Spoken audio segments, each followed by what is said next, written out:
घेतल्यापासून 12 वर्षाची नियम संलेखना घेतो एक प्रतिक्रमण परत केलं जातं. नंतर यम संलेखनाच्या वेळेला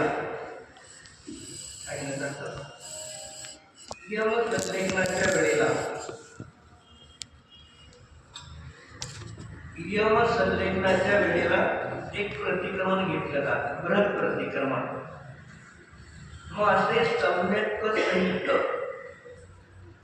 2 बृहत प्रतिक्रमण आणि 2 वेळा जन्म असा जीवच तद्भव मोक्षगामी असेल त्याच भवात मुक्तीला जाईल, आणि तो जीव तद्भव मोक्षगामी नसेल क्रमनिमित्त पर्यायाने त्याचा जो पर्यायाचा काल ठरलेला असेल आणि त्या क्रमनिमित्त पर्यायाने त्याचा वर्तमानाचा पुरुषार्थ, ही क्रमनिमित्त पर्यायाने पुरुषार्थ दोघांची योग्यता प्राप्त होते तेव्हा त्या जीवाला कार्य परमात्मा अवस्था प्रगट होते.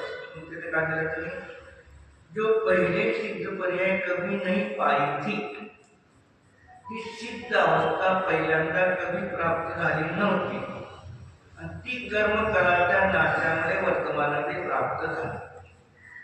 मग कर्म 2 प्रकारचे कर्म व 3 प्रकारचे कर्म. समोषण अभिभूती हेही एक कर्म आहे, त्याचा पण नाश करावा लागतो. परम औदारिक क्षणिक याचाही नाश, आणि औक्षमिक क्षौक्षमिक औदयिक आणि अशुद्ध पारमार्थिक हे भाव कर्म.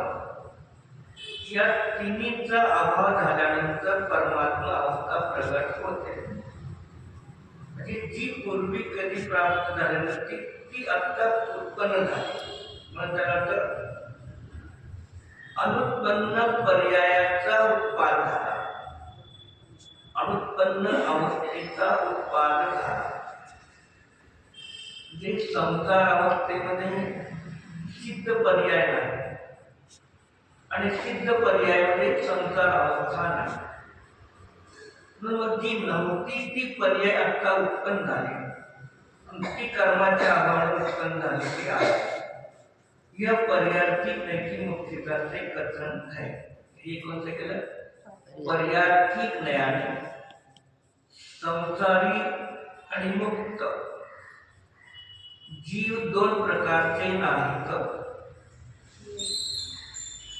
जीव उपयोग मात्र, चेतना मात्र, केवळ दर्शन, केवळ ज्ञान मात्र हा जीवाचा एक स्वभाव आहे.